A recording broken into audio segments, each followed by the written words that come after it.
What did Nichol Kessinger know? And when did she know it? Chris Watts' former cellmate claimed that Chris sent a woman he'd been dating, Nichol Kessinger, at least 2 letters. Who was obsessed with who? Was Chris Watts in contact with Nichol Kessinger?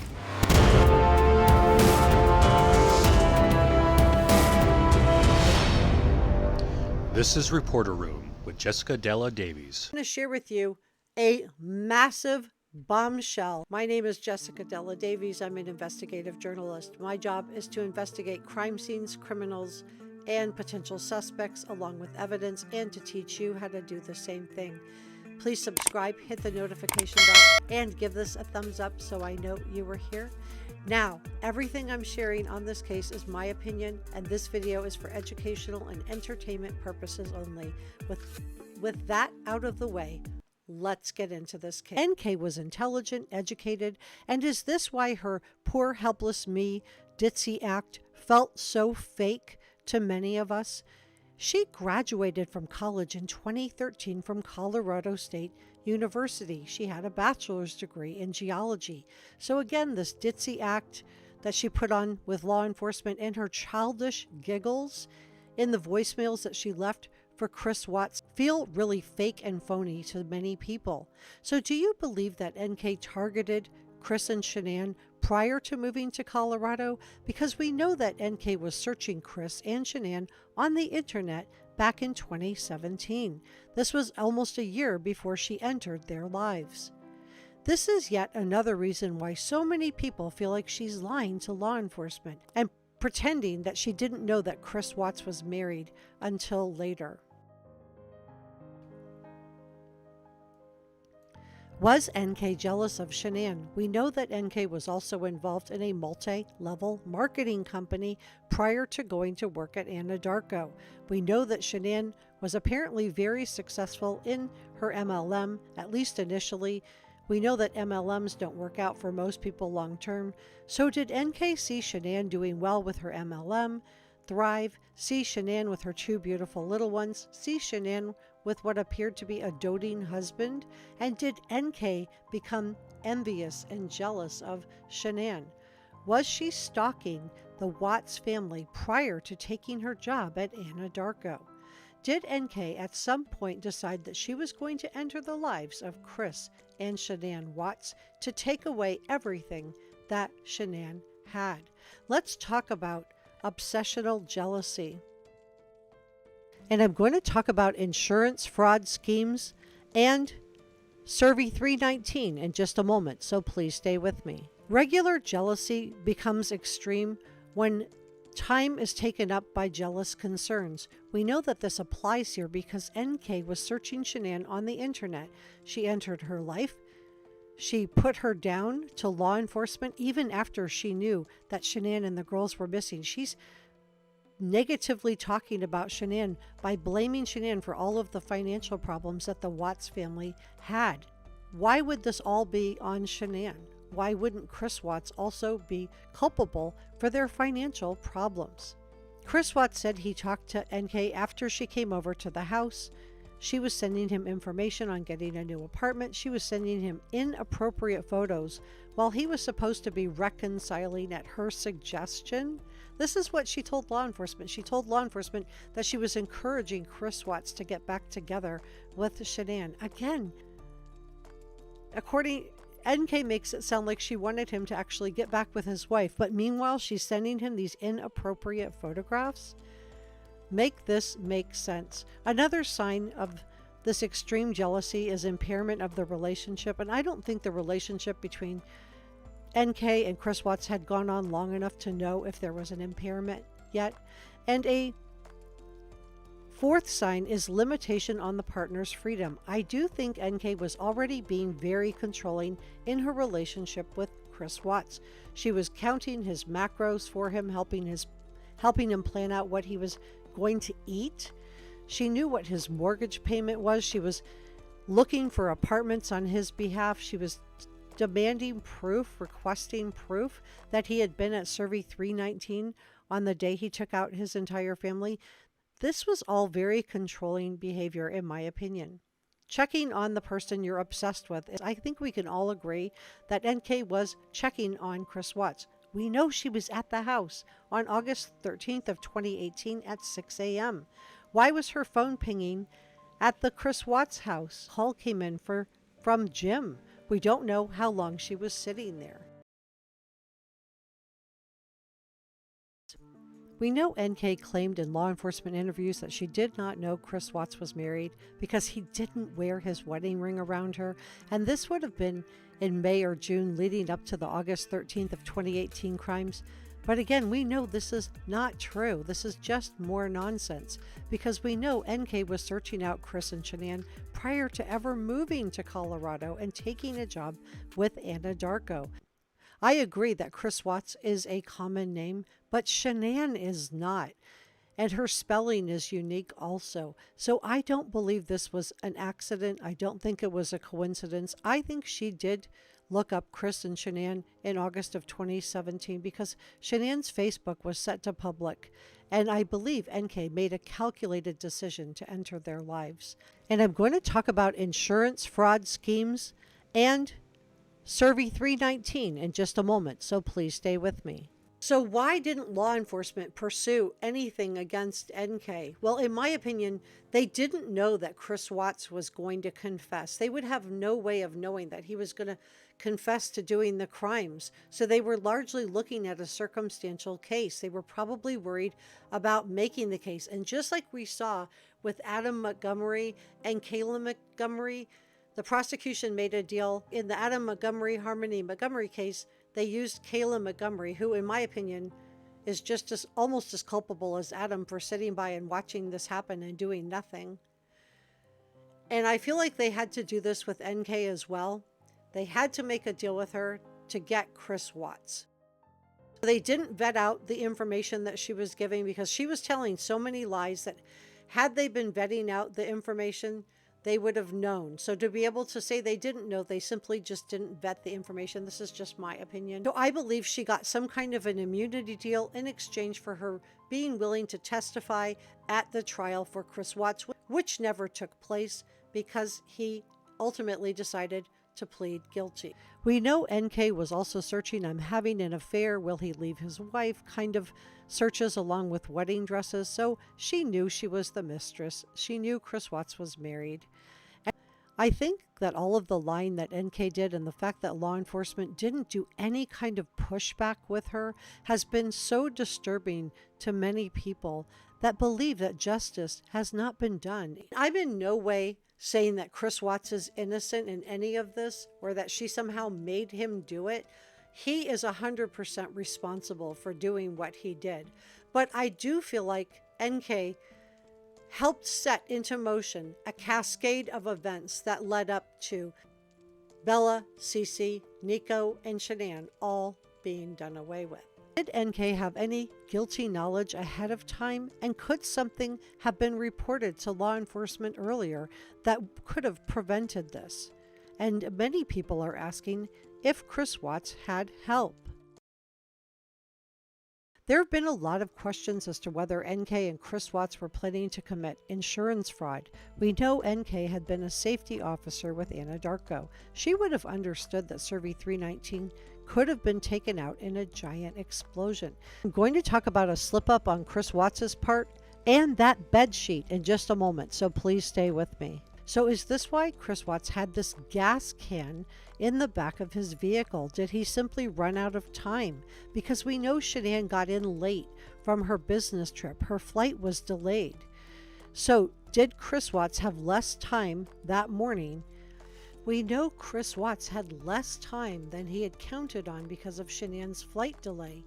So why take the extra time to place the two girls into separate oil tanks? Why leave the sheet out? Get this, Nichol Kessinger was discussing with Agent Kovac a bunch of stuff about Survey 319. You'll recall that's where Chris Watts put his two daughters, Bella and Cece, and buried Shanann. He put the girls into the oil tank and he buried Shanann and her unborn baby in a hole in the ground, face down. So she just kind of rattles around with a bunch of random stuff, and then she drops this. She slides in the fact that she texted Chris Watts and demanded that he send her a photo proving he was at Survey 319. She texts Chris Watts and demands that he send her a photo and demanding proof that Chris Watts was at Survey 319. I'm going to talk about a slip up on Chris Watts's part and that bed sheet in just a moment, so please stay with me. NK also spoke with Chris for 111 minutes on August the 12th in the hours leading up to what happened to Shanann, Bella, and Cece. She claimed not to recall anything that she and Chris Watts talked about. This is impossible to believe because it would have been, according to her, one of the last conversations she had with Chris Watts. Again, this is a college-educated woman, and I believe that her ditzy act, and I do believe it was all an act, was all an effort to manipulate law enforcement. Remember, this interview between NK and law enforcement was just 72 hours after Shanann, Bella, Cece, and Nico had disappeared. So her claiming that she couldn't remember the 111-minute phone call just does not add up. What do you think? NK also claims she wanted to come forward once she realized that Chris Watts was cheating on his wife and his wife and children had disappeared. But we know that a manager from Anadarko had forwarded emails from between NK and Chris Watts to law enforcement, proving that Chris Watts and NK were having a relationship. I think it's much more likely that NK was tipped off, that she heard that these emails had been forwarded to law enforcement. She would have known that she was about to be exposed for having an affair with Chris Watts, and she was worried about herself. And this is why she came forward. I don't believe this was out of her abundant concern for Shanann and the little ones. Because if NK even had an ounce of concern or empathy for Shanann and the little ones, she would not have deleted all of her text messages and interactions that she had had with Chris Watts off her cell phone. She would not have tried to destroy her SIM card. She would not have encouraged Chris Watts to delete everything off of his cell phone. So I'm not clear as to why she was not charged with obstruction of justice. She certainly seemed like she was obstructing an active investigation by deleting all of this evidence. When law enforcement asked her about these deletions, her excuse was she was just, quote, kind of grossed out by him. She claimed it was because Chris Watts had lied to her, but we know this is not true. We know that she knew Chris Watts was married because she was looking up Shanann and Chris back in 2017 before she ever took that job with Anadarko. We know NK was told by Chris Watts that he was married. We also know she had been to the house. She understood that she was the mistress. Many people also found it disingenuous and phony on NK's part that she was suddenly so worried about Shanann and the little ones. Remember, Chris Watts tells her that he found Shanann's wedding ring, and NK's response was to what? Pawn it. This is so callous in light of the fact that a pregnant woman and 2 toddlers are missing, and NK's telling Chris Watts to get the money. And again, Chris Watts is exactly where he deserves to be, and he should never be let out of jail. But what about justice for Shanann, Bella, Cece, and Nico as far as NK is concerned? Law enforcement had to know she was lying. If you look at how they interviewed Chris Watts and called out his lies, NK, they didn't call out any of her lies. And I do think that this is because they believed that they needed her testimony to get Chris Watts. I've also shared with you in past videos that I believe that NK is narcissistic. This doesn't mean I'm diagnosing her with narcissistic personality disorder because I'm not a mental health professional, but I do think she shows traits of narcissism, so I'm using the word as a descriptive. I'm going to talk about a slip up on Chris Watts's part and that bed sheet in just a moment, so please stay with me. Even when she knew that Shanann and the little ones were missing, she was searching Amber Fry. If you don't know who Amber Fry is, she was the woman who was dating Scott Peterson at the time that Scott Peterson did away with his pregnant wife, Lacey. Now, to be clear, Amber Fry was not a mistress because she did not know Scott Peterson was married. He told Amber Fry that he was a widower. And as soon as Amber Fry found out that Scott Peterson was married and that his wife was missing, she immediately reached out to law enforcement and reported this. She made recordings on behalf of law enforcement, proving all of Scott Peterson's lies. She also testified at the trial of Scott Peterson, and she had empathy for Lacey's family. So NK doesn't get to compare herself to Amber Fry. But why was NK so interested in Amber Fry to begin with? Well, she wanted to know how much money Amber Fry made on her book deal. That's right, NK was looking to cash in on this tragedy. So let's consider what neighbor Betty told law enforcement. Remember, she reported seeing a little gray truck parked outside the Watts home in the hours and days leading up to the crimes. When you consider this information along with that phone ping at 6 a.m. on August 13th of 2018 when Chris Watts' family disappeared, I think it's imperative that law enforcement go back and confirm NK's alibi and then release this to the public, because that little gray truck could just be a coincidence, because it's possible that someone else in the neighborhood had a truck that was little and gray, and neighbor Betty could have gotten her days mixed up. But we don't have any information that documents that law enforcement actually confirmed an alibi for NK. David Carter was an inmate with Chris Watts at Dodge Correctional Facility. He came forward with information regarding NK. The problem is that Chris Watts has told so many lies in this case that there's no way to know for sure what is true and what is not true. David Carter claimed that Chris Watts was receiving communications from NK while in prison. There's no way for me to tell you with 100% certainty that this is the truth, because let's face it, David Carter was a former inmate with Chris Watts, so he doesn't have a lot of credibility either. We don't know if this was a cash grab on David Carter's part.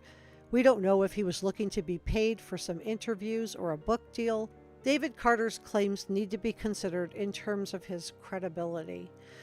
But what David Carter basically claimed was that Chris Watts was receiving communication from NK. He also claimed that the authorities at the prison found out that NK was communicating with them and that they suspended Chris Watts' email account. But again, I'm sharing this information with you with the caveat that Chris Watts has lied so many times.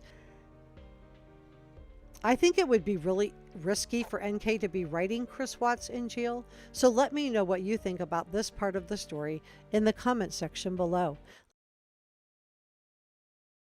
Let's talk about the bed sheet. Many people have been concerned that there was some type of insurance fraud scheme in play between NK and Chris Watts. There's been a lot of questions as to why that fitted sheet that Chris Watts used, according to him, to move Shanann, and it came off their bed. There have been a lot of questions as to why that sheet was left in the open at Survey 319. Had they planned to have some type of explosion? Was something else supposed to occur at Survey 319 that day? Because when he was burying Shanann and Nico, why not bury the sheet? Why did he leave it on the ground for anyone to see? Another thing that's raised a lot of alarms about potential insurance fraud was the fact that Chris Watts was seen on neighbor Nate's house camera loading a gas can into the back of his work truck. Chris Watts was obviously taking a gas can with him to Survey 319. What was that going to be used for? Why was her phone pinging, and where was she that morning? Why didn't she clock into work? Did law enforcement follow up with her coworkers to find out what time she arrived to work that morning? Because all we have is her clocking out that day. A lot of people think that Nichol Kessinger helped Chris Watts, and I don't know if that is true or not true, but I'm going to continue to follow the evidence. Subscribe, leave me a comment, and let me know what you think about all of this in the comment section below. Thanks for watching. Bye.